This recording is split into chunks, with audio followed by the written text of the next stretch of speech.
In the last stream, we were working on finishing up the Industrial Renaissance questline, setting up a pressure chamber and air compressor from Pneumaticraft to allow us now to turn 8 blocks of coal into 1 diamond, thus unlocking the Age of Information here.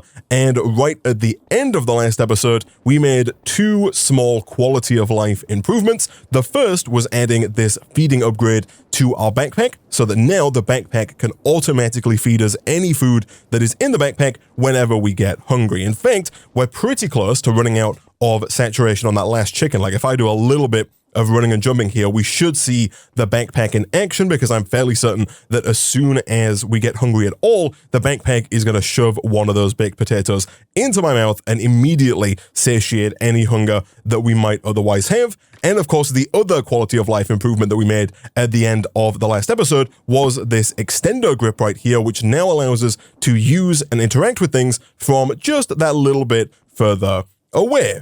And one test that I did between streams is we had another wandering trader spawn in, and the wandering trader immediately jumped off the edge but left the 2 llamas. So my first thought was that I would be able to hit the llama from further away, because if I try and access this here, it works just fine. But for whatever reason, I actually can't hit the llama from this far away. So it seems like the extendo grip does extend your reach for interacting with stuff, but it doesn't extend your reach for attacking. However, when you get close, what it does do is give you a massively amplified amount of knockback. Whenever you hit something from a normal distance, it catapults them in the opposite direction very, very quickly. And so just something to bear in mind, because especially on a platform like this, where we're surrounded by the void on all sides, it's very easy to end up in a situation where you hit something and it just falls directly into the void, which is not what I want, because I was kind of hoping that we would get some more leather from that.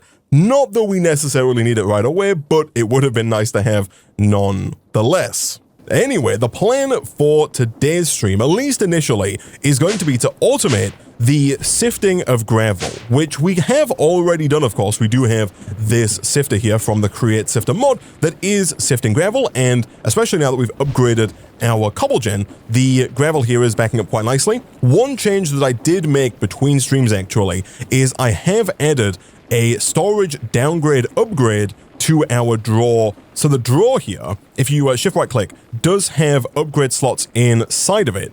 And the upgrade that I've put in here is this flint storage downgrade upgrade, which uses these upgrade templates. I believe we did make this before to make the drawer key, but you can also use these upgrade templates to make upgrades for your storage drawer, or in this case, a downgrade for your storage drawer. This reduces the base amount of storage to a single stack.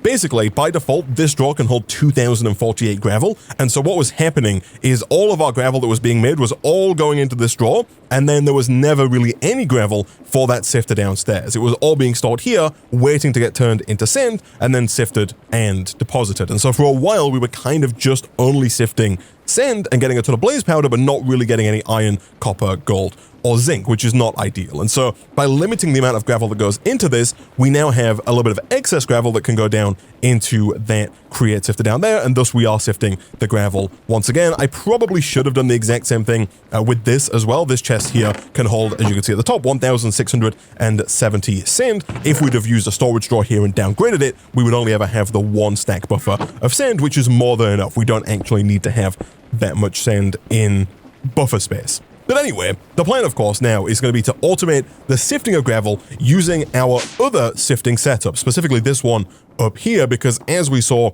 in the last episode, there are quite a few resources that we're going to need quite a lot of that we can only get through sifting with a flint mesh inside of these sieves. For those wondering, you actually can't make any of the higher tier meshes, and normally in the pack you'd have like a diamond mesh, an emerald mesh, maybe a netherite mesh. In this pack, the flint mesh is the highest tier mesh that you can make, and so we're going to set up a system that automatically sieves the gravel in these meshes. Now, to do that, I'm going to go all the way back to the Industrial Revolution questline, and we're finally going to make this click machine. The click machine, as you may be able to guess from the name of the machine, is a machine that's going to automatically click for us. In our case, we want it to automatically right-click on the sieves to automatically sift the gravel. Thankfully, this thing is not too difficult to make, and even better, it doesn't require any power to run. To make it, we need to make one more deployer, which is going to be fairly straightforward. Between streams, I did go and make some more brass sheets here, and so the brass hand, super easy for us. Everything else we should have, we do indeed, fantastic. And then the slightly trickier part is the 8 compact machine wall. To make this, we need 8 polished deep slate, and to get 8 polished deep slate, we have to craft the regular cobbled deep slate, and for that, we, I believe, have to use the pure daisy here to turn end stone into cobbled deep slate. And so we are really only going to need, I think, 8 end stone to make 8 cobbled deep slate, which we can then craft into 8 polished deep slate, which we can then craft into 8 compact machine wall. So to get the end stone, it's actually not too bad. Much like with the netherrack, we can make it in our ex nihilo barrels, but instead of using lava and redstone, like we did for netherrack, we can use lava and glowstone to get end stone.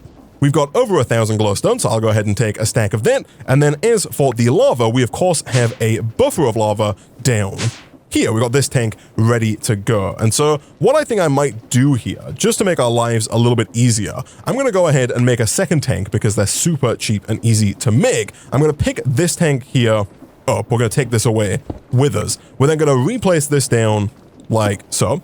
And of course, we'll use our wrench here to make sure this is set to extract, to make sure that all of our blaze burners still get the fuel they need. But as we saw previously, we can turn this into essentially a bucket that holds 32 buckets of lava. If you press N by default, you can turn bucket mode on or off. If we turn it on, over here, we can then just right click with the tank and then right click again with the glowstone, which apparently is not going to work on our offhand. That's fine. We can do this, and we get end stone. Let me quickly test if it works this way. It doesn't, unfortunately. I was hoping we could maybe just hold down right click and make it happen, but what we can do is kind of just skip between the 4th and 5th slot on my hotbar and very quickly get 8 end stone. We can then, of course, very quickly throw that end stone down around our pure daisy, and mere seconds later, we should see that end stone transform into some cobbled deep slate. All right, so for whatever reason, that took actually quite a bit longer than it normally takes to transform, but it did work, and in the time it took for that to transmute, the Twitch chat did point out that if you wanted to, you can in fact just put sandstone down around the pure daisy, and that will also make end stone, and so you could just put the sandstone down and leave it there, and it will eventually turn into cobbled deep slate. Definitely a much easier way of doing that, but for now, we can go ahead and do something like this and get the compact machine wall, and of course, from there, we can go ahead and make our click machine. Nice. And so now that we have this, we can essentially use this to automate the sifting of gravel, I think, fairly easily. We want to place this down up against the sieve. And I think to do that, we are going to have to first break one of these sieves because I think it's going to go down facing towards us. It is. From there, we can then, of course, place our sieve back down. And the good news is that much like when we right-click on any one of these sieves, it uses all 9 of them. The exact same thing applies with the click machine. In here, there's a few toggles, right-clicking, sneaking, and the click speed. If you unclick this, it will do a left click instead of a right click. By default, it is set to right click. And if you do this, it will simulate a player shift right clicking as opposed to just regular right clicking, which makes sense. As you can see there, it popped out the flint mesh because it shift right clicked onto the sieve. On the right here, it says powered by Rainbow Magic, which is perfect, and by default, it is set to a click speed of 0.04 clicks per second, which is incredibly slow, but thankfully you can drag this all the way up to 20 clicks per second. We don't need it that fast, and I think it might get a little laggy if you do try and go super fast with it, and for us, I think something around 4 clicks per second is probably going to be the max speed. If you then put your items in, like this, it will just do the sifting. Nice. So I can show you here, if we go up to 20, it doesn't actually get noticeably faster at all. Like, it's not really, I don't think, any faster than this because there's a hard limit on how fast the sieves themselves can actually work. And so the next thing that we want to do here, of course, is collect all of the items that are distributed once the sifting is done. For that, there is a very handy item with, again, a very on-the-nose name. That, of course, is the item collector. This guy right here, again, super straightforward. It requires 4 obsidian and 1 ender pearl. I say super straightforward. We don't have any of the items required to make it. Thankfully, we can make all of the items very quickly. The ender pearl, of course, is a gas tier followed by more mana. Fantastic. And as we saw before, the obsidian can be made by putting water on top of this stone barrel and then placing lava into the barrel to solidify. So if we do this, we can then go ahead and grab ourselves a bucket of water, like so. And then if we once again grab our tank, we should then be able to kind of just continually right-click on here to get obsidian.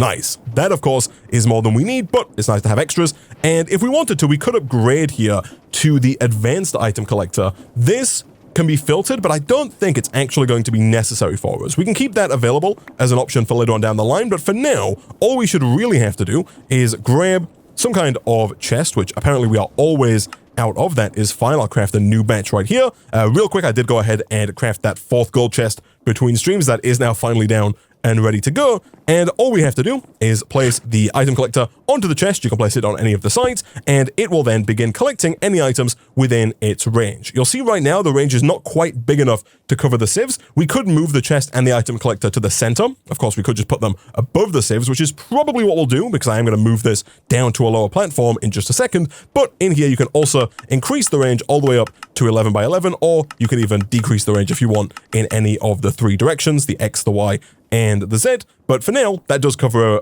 basically everything. Actually, in fact, it does cover everything. And so if we once again give this a try with some gravel, I think we might not even see the items spew out, because they are, oh, you can kind of see it if you really pay attention, but they did basically instantaneously get collected by the item collector and were placed into the chest.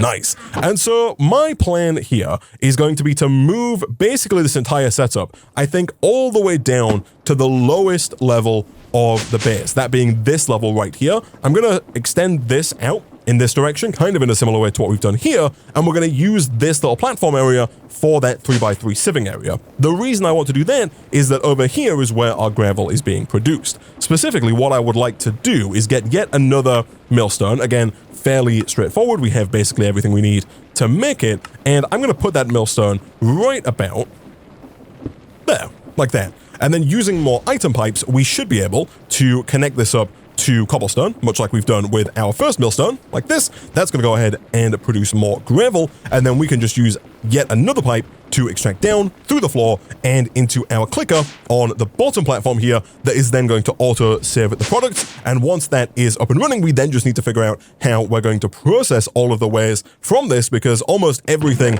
that is not flint, coal, lapis, or amethyst shards needs to be first crafted and then smelted into its ingot form. Alright, so not too long later, and this is our item pipe that is producing the, or I guess transferring the gravel from our millstone upstairs. Pulls it down. I did have to disconnect some of the other pipe connections here. Again, just shift right click with the wrench to disconnect those. And this should now start to fill with gravel just as soon as we set this.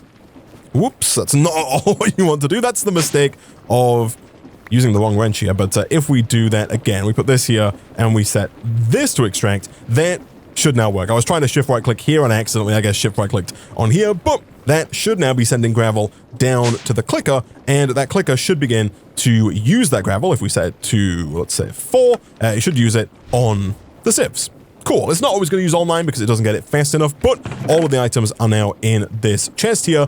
And I guess actually, before we continue, it's probably not going to be a terrible idea for us to replace this chest with a dock, because although the idea is that we're going to move all of these out fast enough, I have a small sneaking suspicion that we might, at least initially, not be able to process all of the wares coming out of here faster than they're being produced. And so, real quick, I'm going to go ahead and craft another one of these docks, which is just some more black concrete. We can get that, and I will also go ahead and craft some more of these danks. The tier 1 dank, super easy. He says having, again, none of the resources to make it happen. That's fine. We do have over 500 dark oak in here now. Fantastic. Let's do something like this, get some more slabs, and then let's do something like this to get our barrel and our dank. And then we do have a ton of redstone at this point, actually kind of more redstone than we can handle. Downstairs in the dank, our redstone has spilt over into its second slot, so we could do with upgrading the dank, but the next one is quite expensive, requiring 8 blocks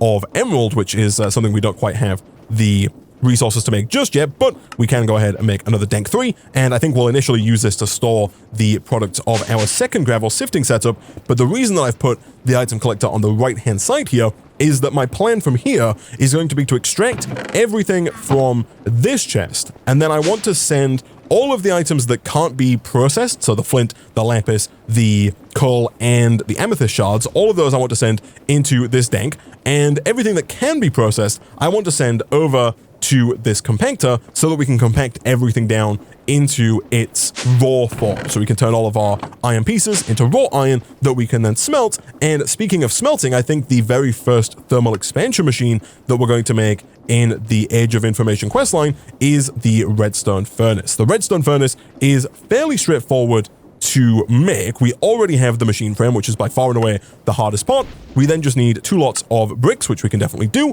along with 1 redstone flux coil. This has had its recipe tweaked, but is very straightforward. 2 redstone, 4 gold nuggets, and a rose gold blend. And then finally, we need 2 copper gears, which we have made many of before. And boom, that gets us a redstone furnace. My thought process here is that we can hopefully extract everything that can be smelted from this compactor, send it around into this redstone furnace, which we can of course power using some more of the LV wire coil. We are completely out of LV connectors, these guys right here. Again, thankfully, super easy to make. And if we do something like this and like, give me a second, let me make sure my extendo grip is back on. I do have to take the extendo grip off from time to time because it does not work with the carry-on mod. So if you're trying to use carry-on, you are going to have to take this off, but it does help tremendously in situations like this where we can get power to our redstone furnace. And of course, the plan here is going to be to have our compactor do this craft for us and then have the redstone furnace smelt all of those resources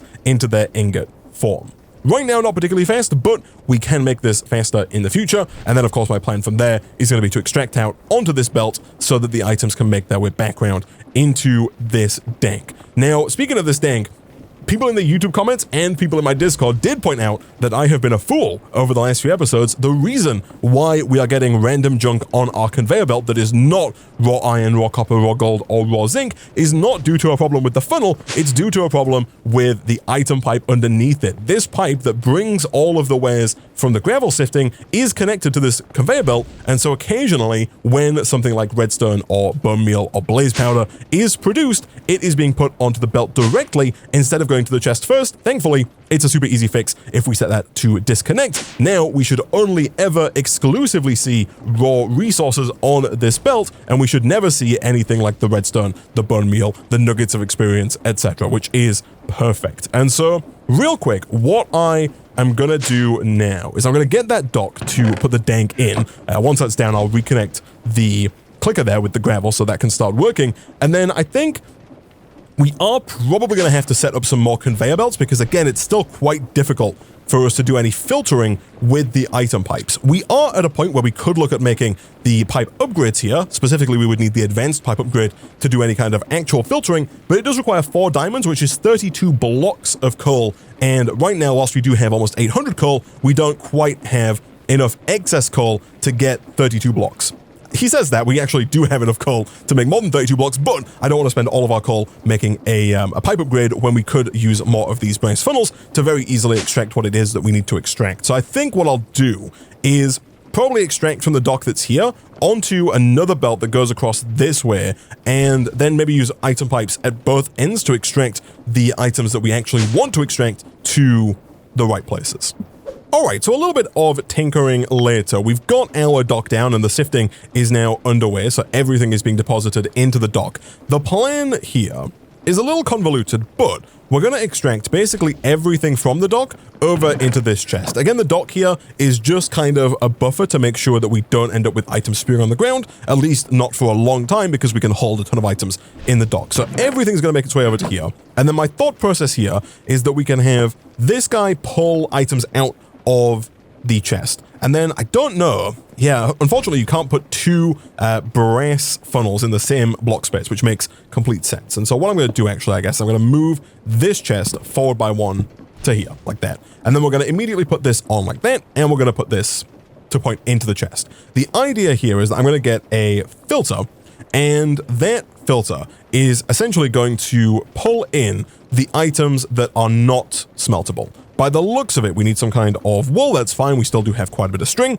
And of course, string is fairly easy for us to get more of if we wanted to as well. And so if we do this, I'm going to go ahead and filter a few things as soon as I make some inventory space here, because I am very light. Let's do lapis. Let's do coal. Let's do amethyst shards. And of course, let's do flint. So I want all 4 of those items, 1, 2, 3, 4, on the allow list into here. So as soon as they go past, they're going to get sucked off into this chest, and as soon as they're in that chest, I then need some more of these item pipes, which requires more of these droppers, because those are going to go over, up, and into the pre-existing pipe. So this pipe here, again, we want that to extract, that goes up to our pre-existing dock. So all of those items that can't be smelted are going to go up to the dock. Everything else should make its way over into this chest here. There shouldn't need to be any kind of filtering done here. This should just work. And then all we're going to do from there is extract the items like this up and into the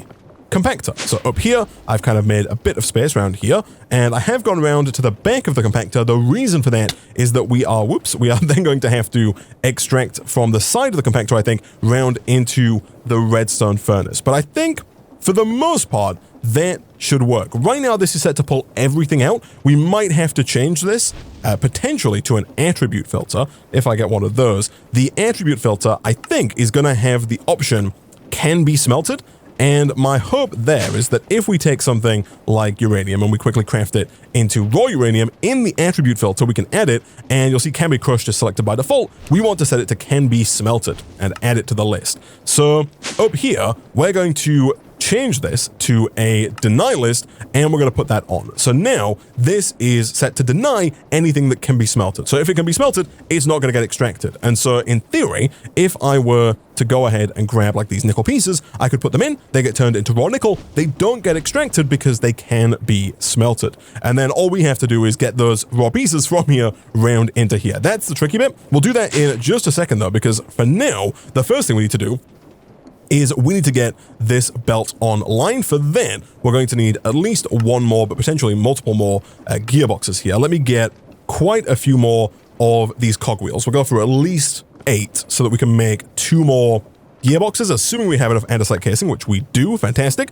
We'll make those vertical as well. And we do already have some rotational energy here. And one thing you can do is you can take some of the shaft and kind of insert it any way you like inside of the belt. For example, I can do this, and there's now shaft there, which makes it much easier to then go ahead and connect that up to pre-existing rotational energy. It means we don't have to connect it to that one there or to the one on the other side. Instead, we can do something like this. We can then do something like this, and hopefully that spins the right way. Of course it doesn't. That would be far too easy, but of course, as per usual, what we can do then is just swap this out for a gearbox, and now that is spinning in the right direction. And despite the fact that it's going quite fast, the filters are very quick and do pick up the items before they get flung off into the abyss. And so it looks like, at least initially here, this is working. All of the coal, flint, lapis, and amethyst should make its way up into here. We do want to make sure there's an amethyst slot for that. It's going to take a while for that pipe to move it up, but that's fine. And then over here, we're getting all the raw pieces, which again, should be extracted and should be inserted up and in here. Cool.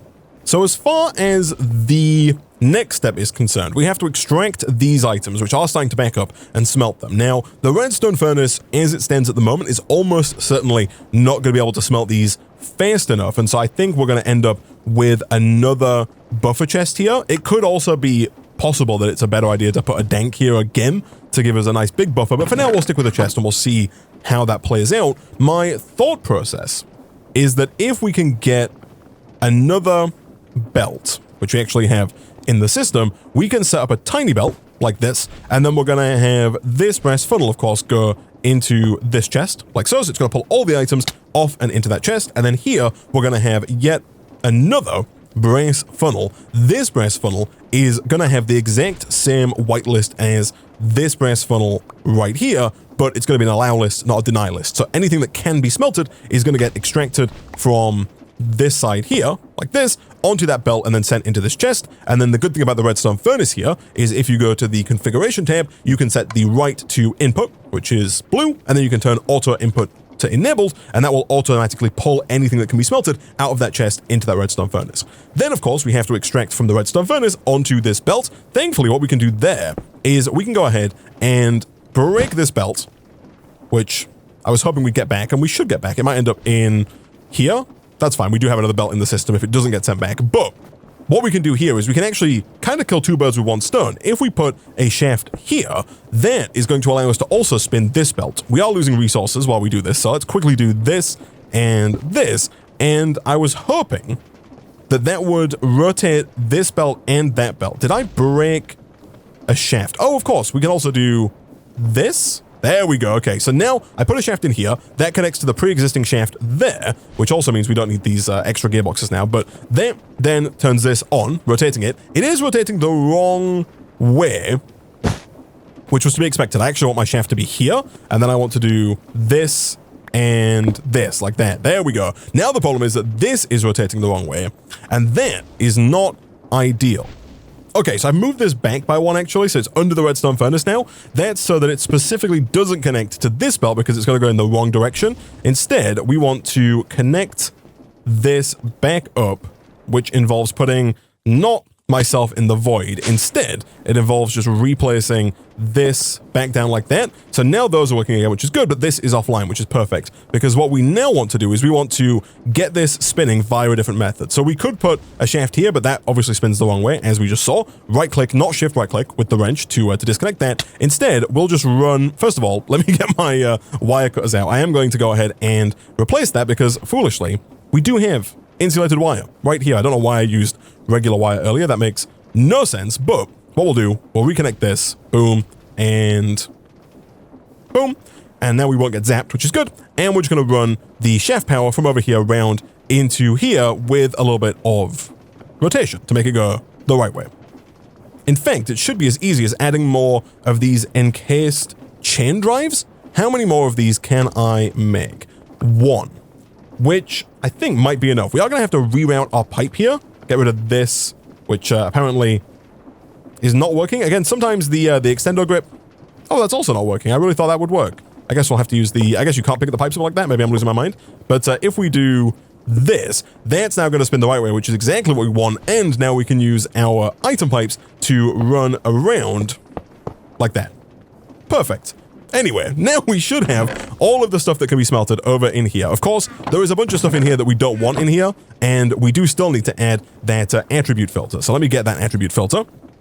Boom, and we're missing brass nuggets. That's fine. We do have quite a few brass ingots at this point. Let's take this. Let's take our uranium. Let's go with can be smelted. Add to the allow list. We're going to put that in there, and then we just need to take out anything in here that shouldn't be in here. Things like the iron nuggets and whatnot should not be in there. And of course, we're going to go ahead and put our final brass funnel onto here. We're going to go and set this to orange, which is output.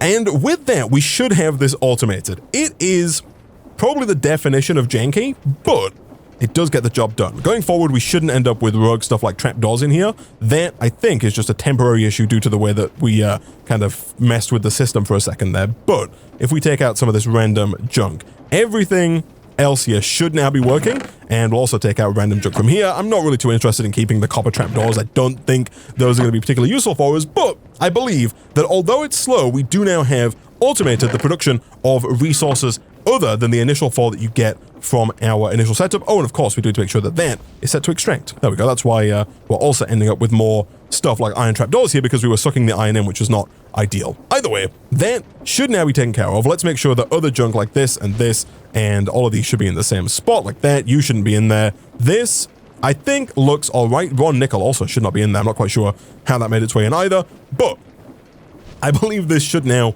be working. We are going to run into a slight problem. That slight problem that we're going to run into is that this Dank is not big enough, because right now, if we try and pump in all of these ingots, if we try and add, lead and aluminum and platinum and uranium and nickel to the dock here, we only have like 4 spare slots. We don't have enough for everything we need. We could solve that if we had like more space. We got this redstone in here. We also have the nuggets of experience and the heaps of experience that are taking up 2 slots. So I think we could clear out some space here, and we could also look at upgrading the Dank, of course. To upgrade the Dank, we do need the emeralds. And to get the emeralds, we need, I think, the Philosopher's Stone. I don't believe that there's another way for us to get emeralds in the early game, because of course it shows here the iron meshes and the diamond meshes and the emerald mesh and the netherite mesh, but you can't make these. These are unmakeable. So this isn't possible. And so we are going to have to get blocks of emerald, which it does look like we can do with mana, but that's going to be expensive on the diamond front. And ideally, going back to that Philosopher's Stone, if we want to get diamonds more easily, the Philosopher's Stone is going to make that much easier for us, because with the Philosopher's Stone, you can craft 4 gold into 1 diamond, and right now we've got almost 1,000 gold, which would be effectively 250 diamonds, as opposed to having to use 8 blocks of coal every time we want a diamond. And so I think it's probably best if we now do start working towards that Philosopher's Stone. If we want to get that Philosopher's Stone, though, there are a few hurdles that we have to jump through. The first is, of course, this recipe right here. We have to get a dragon stone in the center. That's not too bad. We are going to have to get an Elven Gateway core, we'll get to that in a second, to transform a mana diamond, which is a diamond thrown in with some mana. That gets us the dragon stone through the portal. We then need some more apatite dust, which we get by crushing apatite. Apatite, I'm actually not sure how we acquire, but we can come back to that in a second. In fact, do we have any apatite? We do not. Okay, so we're going to have to figure out how to get apatite, but we need 2 lots of apatite dust that we get by crushing apatite. It looks like, oh, we can get that by using the induction smelter maybe, or maybe a pulverizer on some raw tin. That seems doable. We are going to have to make another machine to make that happen, but that's by far and away not the hardest part of this recipe. Then we need low, medium, and high covalence dust. All 3 of these have had their recipes tweaked. The low covalence dust here is made in a pulverizer by crushing the alchemy catalyst. The alchemy catalyst we've made, and we can make again. Annoyingly, you do only get 1 covalence dust at a time, and we are going to need at least 2 of this low covalence dust to make the Philosopher's Stone. That's fine. The medium covalence dust, also not bad. This requires a conjuration catalyst, and this also, again, requires that elven portal. And in this case, the pixie dust requires more low covalence dust to make it, and then we can use that to make the conjure catalyst, and then that to make the medium covalence dust. But by far and away, the hardest part of this is the high covalence dust. The high covalence dust here requires a Terra catalyst, and the Terra catalyst requires a Gaia spirit, which means we're going to have to fight the Gaia, a fairly difficult boss from Botania, in order to even get close to getting the Philosopher's Stone. Alongside that, we need some Terrestrial here, and the Terrestrial is also required for the Elven Gateway core. Thankfully, the Terrestrial is a fair bit easier in this pack for a few reasons. The first reason, of course, is that we essentially have a way of generating unlimited mana, as we saw previously. We can go ahead and take our coal dust, we can throw that into the squeezer, and we can then use the resultant hop graphite dust to make black lotuses that give us essentially infinite mana, especially to make more coke dust that can then be used to make more of the black lotuses. So that is fine. And the second thing that's actually making this easier for us is the fact that the terrestrial agglomeration plate, which is what you will normally need to make in order to get Terrestrial, has also mercifully had its recipe tweaked. Normally you require 1 of each of the Botania basic runes, the Rune of Water, Rune of Air, Rune of Fire, and Rune of Earth. Thankfully, in this pack, we just need 3 blocks of lapis, super easy, 1, 2, 3. We then need 1 block of mana steel, which is 9 mana steel, which is just 9 iron in the mana pool. Again, not going to be difficult. I'll make a bunch of this because we are going to need more than 9 throughout the course of our journey here. And then finally, just some living rock, which is actually also super easy for us to do. That gets us the terrestrial agglomeration plate. And then do we have the Lexica Botania? We do not. That's unfortunate, but thankfully not necessary. The Lexica Botania just is the guidebook from Botania. It shows you how a lot of this stuff works. For us, what we should be able to do here is take our smooth stone, turn that back into regular stone, put that regular stone down around our pure daisy like this, and once we have the living rock from this, we should then be able to set up the terrestrial agglomeration plate, because it's not just the plate on its own, it is a multi-block structure that's required here. The way this works is you place down, I believe, 5 blocks of living rock with 4 blocks of lapis. So let me get 1, 2, 3, 4 more of those, and we're going to have to clear out this center area here, which is probably a good time for us to make some kind of shovel, and it's also probably not a terrible time for us to look at getting a paxel, which is a pickaxe, axe, and a shovel from Mechanism. This can use broken tools, which is interesting. It does lose some durability for it, but this can do what a pickaxe, axe, and a shovel can do all in one tool, which is pretty nifty. And so over here, what we're going to do, we're going to throw down 5 living rock here, here, here, here, and here, with 4 lapis in the remaining spots, and then the terrestrial agglomeration plate goes in the center. Now, we need to get mana to this, but unfortunately, unlike with other items from Botania, you can't just point a mana spreader at it. We need to use sparks. Sparks here are made with petals of any color. We have a couple of different ones. I might go with brown just because we got most of those, as well as blaze powder, which we now have a ton of.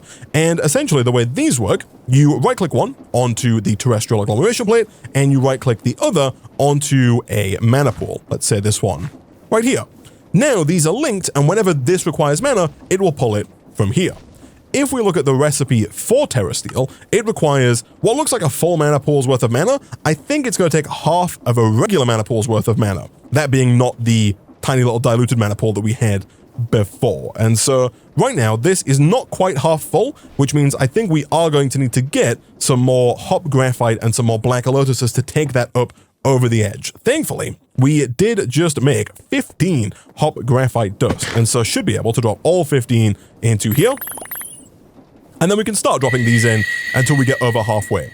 Once we're over halfway, to make the Terrestrial, we need to place 1 mana steel, 1 mana diamond, and 1 mana pearl onto the terrestrial agglomeration plate.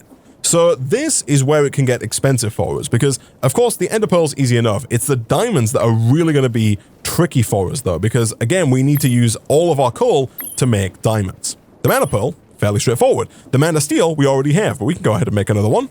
Like that, and then the mana diamond, of course, is going to be 8 blocks of the 64 blocks of coal that we made earlier. So let's go place that into our hopper over here. I'm not quite sure how we're doing on pressure. We're doing very well on pressure, which is fantastic. So we should see this get made very quickly. I believe a little bit of pressure is lost as that happens, but that is completely fine. For now, the 1 diamond is all that we need. And if we drop that into our mana pool, we can then drop all 3 of these. 1, 2, 3. You can also right click, by the way, to place them on instead of using Q. And once that is done, that is going to have taken all of the mana out of this pool. And, well, I think it's going to take all the mana out of this pool. And it should make for us 1 Terrestrial.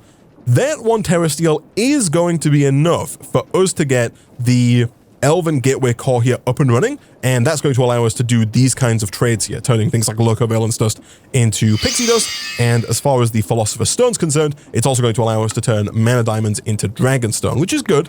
However, if we are going to fight the Gaia, we're going to need a lot of armor, and it's probably not going to be a terrible idea for us to look at something like the Terrestrial armor. I don't know how tricky that's going to be for us. The Terrestrial itself is going to be a little tedious, but not too expensive. It's potentially the runes required here in each of these armor pieces that might make it expensive. We could also look at getting the Elementium armor as well. This could be easier to make because this is just mana steel through the portal, and as we are about to see, the portal is not that difficult to make.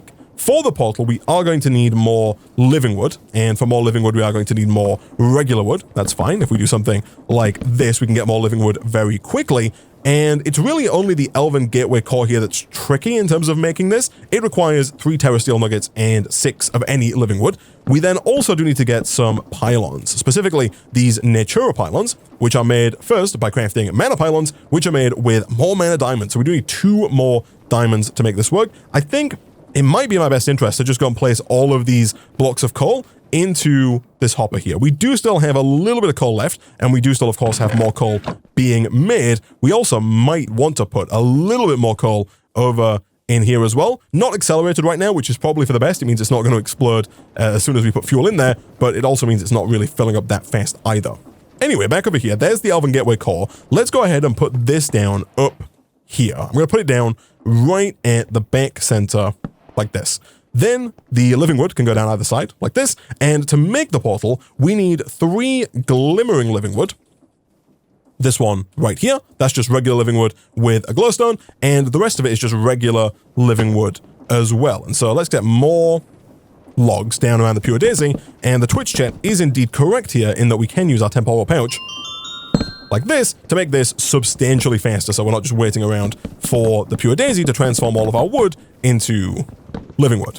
Nice. I'll do a little bit more just to make sure we've got some, and to get the maximum effect out of our Pure Daisy. Good stuff. And then up here, let's go ahead and craft 3 of these, and then the rest should just be regular living wood. So you don't have to fill in the corners. I'm going to fill in the corners just because it makes it easier. So these 2 blocks are not necessary. Then you're going to go up by 1 like this. This one is necessary with the glimmering wood here and here, here and here. And then again, the corners are not necessary. You can skip them, but it makes it a little easier. Again, glimmering in the middle, like this, and like this. Cool. So this is the structure you're after. Again, you can build this kind of like a regular nether portal where you don't need the corners to make it work, but I think it looks that little bit nicer. We then do need to get 2 more mana pools to make this work as well, and so we are going to need a little bit more stone, which I think is going to be most easily acquired by, again, de-chiseling some of the smooth stone bricks that we already have, and once again, we'll do this and this with a little bit of pouching to make that just a tiny bit faster. Perfect. Something like an exchanging gadget here would make life a little easier, and I have accidentally picked up all of the living rock that was down for our terrestrial agglomeration plate. That's fine, we can go ahead and replace that down momentarily. Perfect. Let me go check on my chest. There is nothing in there. I think that's because it's trying to do all of the crafts at once. That's kind of fine. Let's do a small bit of acceleration. I think a small bit of acceleration should be fine. I think last time we went up to maybe 18x, and that was where it started to really get a little dicey. Let's do 2 of these, 1 and 2. And you want to place these down somewhere close to the portal. I'm going to put mine here and here. I don't think there's a specific spot where it needs to go, but they do need to be fairly close by, within a certain radius of the portal. I'm going to put mine here. And now we need to do 2 things. We need to make the 2 mana pylons that we saw a second ago. Thankfully, our 2 diamonds are ready to go. I see 1 diamond in there. I'm waiting for it to get pulled out into here. Oh, look at that. Perfect. 7 diamonds. Nice. So we'll take those. We need 2 of those in mana diamond form, 1 and 2. And then from there, if we type in pylon again, we should be able to make 2 of these mana pylons. And then from there, we should be able to make 2 of these natura pylons just as soon as we get 2 more Eyes of Ender, which is 2 more gas tiers, along with 2 more ender pearls. And then from there, with some more blaze powder, into 2 Eyes of Ender. Perfect. Also, don't forget, Isaac, that spark does need to go back down on here. Fantastic. And that should be everything for 2 pylons. Nice. Between the 2 pylons and the 1 Elven Gateway core, it does require exactly 1 ingot of Terrestrial. So 1 ingot of Terrestrial is enough to make all of this. Shift right click these onto the top of the mana pools. And now we have to get mana into these mana pools. To do that, we do have a couple of options. Usually I would use something like a mana tablet, but given how many of these black lotuses we have, I think it's genuinely going to be a little easier if we instead just get the tiniest little bit of mana into these pools and then just use the black lotuses to fill in the rest. So if I do something like this and then I place down my mana spreader like this, we want the mana spreader to go into the pool and we want the ender flame to connect to the mana spreader. Perfect. We can then do something like this, drop some oak down. That should hopefully, if we accelerate it, get a little bit of mana into this pool. And then from there, we can just drop in some of those, and that is fine. You really don't need that much mana in there. It only needs a little bit. We'll do the same thing over here. We'll put this down like that, and we'll go ahead and reconnect this. Shift right click to here. And hopefully if we give it some fuel, that should give a bit of mana to this pool. And from there, we can just take our black lotuses again and get mana in there. Nice. At that point, we are good to go. We can get rid of these and we can put them back down over in the center platform. And you'll know this is good to go when you take your wand of the forest and you right click on the Elven Gateway core. If you have enough mana, you will see the particle effects. There they are. And so now we are good to go. We can now begin to take things like mana steel. And if we throw 2 mana steel through here, we get back 1 elementium ingot. Perfect. We also saw a second ago that a mana diamond, if we make one of those right here, can go through as well. That gets us a dragonstone, and that dragonstone, of course, was key in the crafting of the Philosopher's Stone, this craft right here. So, now, before we wrap up for today, because I don't think we're going to get to the Gaia fight today, and we're also not going to get the Terrestrial armor today, because it's going to take a lot of Terrestrial, but one thing that I think we can do, and that is going to be sensible, is we can kind of preemptively make this Conjuration Catalyst. This requires 3 elementium, so we are going to need more iron to get more mana steel. Let's do something like this. Let's do something like this. We don't need quite that much, but it's good to have. And then let's go back up to that portal there to get at least 2 more elementium. And then as far as the pixie dust was concerned, the pixie dust required the low covalence dust, right? So if we want to get that, we are going to have to make the pulverizer. The thought process here, by the way, and this should be fine. Let me get the alchemy catalyst. Do we have what it takes for this again? We do. We just need one more experience sheet, which we can make downstairs, and the mana powder, again, is super straightforward, actually. We've got sugarcane. Let's do this. Redstone would have worked, actually, and so would glowstone. Probably more sensible, given we have vastly larger quantities of that than we do of sugar. Either way, we'll do that, and let me get that nugget of experience. Let's give that a quick kaplunk down here. Not like that. Gotta make sure you're close enough to the depot so that you don't accidentally use the nugget. But that gets us another alchemy catalyst, and we can pulverize this into the low covalence dust. The benefit of the conjuration catalyst, specifically for us, is that it can be used to duplicate certain resources at the cost of mana. Specifically, I think the one that's going to be incredibly useful for us is this one right here that allows us to duplicate coal for a very small amount of mana. Using that recipe, we should be able to make basically unlimited coal because we can use mana. I was a little scared then for a second that I'd gone too far. It's fine. We'll take that out. We can use mana to make coal. We can then use that coal, of course, to make coal coke, again, using a little bit of mana, and then we can crush that through our crusher, squeeze it through our squeezer, and then send the resulting hot graphite dust back around to make black lotuses to make essentially infinite mana, infinite coal, and even more infinite mana. And I'm hopeful that using that setup, we aren't going to end up waiting around for a ton of coal. Instead, we can use that coal to make a bunch of diamonds. We can also use the mana to make the Terrestrial, and then we can use that Terrestrial potentially to make Terrestrial armor. I'm still not quite sure if we're going to go with Terrestrial armor or if we're going to go with Elementium armor, but we are going to need some kind of powerful armor if we're going to fight the Gaia, which I think is what we're going to work on in the next episode. And so real quick, before we ramp up for today, what I am going to do here is I am going to go ahead and see if we can't get another machine frame. The machine frames, as we saw previously, we can make with the construction core and the machine casing. The construction core, I think, again, was fairly straightforward. We should have everything for that. We do indeed. I've also got to remember, with Simple Storage Network, you do have to press this little X to close out the recipe. Otherwise, all of the items get put in your inventory when you quit out. So if you don't press this X, you'll see all the items get put in my inventory. That's not how it works with something like refined storage, and so I'm not really used to using it like that. But either way, in here, we can do this. That is done. And then the machine casing does require a diamond gear, which we can do, and it does require an aluminum scaffolding, which we cannot do. However, I'm hopeful that we potentially have the ability to get aluminum, even if we don't have any right now. The answer to that would appear to be no. I don't see any aluminum in here. That is because it's all in here. Perfect. We do have to add new resources, of course, to this filtered link cable. Otherwise, the filtered link cable doesn't know they're in there, and therefore the system doesn't know they're in there. Now, if I type in aluminum, it, of course, shows up, and now we can use it to make the scaffolding. Of course, we do need to make some rods first, and then we can grab our construction core out of here, drop it down over here. We first need to do the diamond gear, of course. That makes sense. Let's do you, and then let's do you and you. Perfect. There's our second machine frame, and hopefully we can use that to get our first pulverizer. We definitely can. One more flux coil is one more rose quartz dust. I don't know if we have any rose quartz. Let me quickly get another piston, though, to make that easier. Do we have any rose gold? We do. Perfect. So if we do a quick slash home, we should be able to place that rose gold, maybe using our extendo grip, very quickly into the hopper over here. And then down here, that should be everything for the flux coil, and of course everything for the pulverizer. Nice. This does require power, of course, and so we are going to have to head back down to here, and we're going to have to power this in somewhere temporarily. If I set the front of this to output using the engineer's hammer, I think we can just put the pulverizer on the front of it, and that does indeed work. And from there, we can then pulverize the alchemy catalyst into the low covalence dust, which we can then throw through our elven portal to get the required pixie dust for the conjuration catalyst. The conjuration catalyst does require yet another one of these, though, and so we are going to have to get another mana powder and another one of these nuggets of experience in sheet form. Thankfully, again, not particularly difficult. Quick slash home, and let's also go ahead and grab one redstone.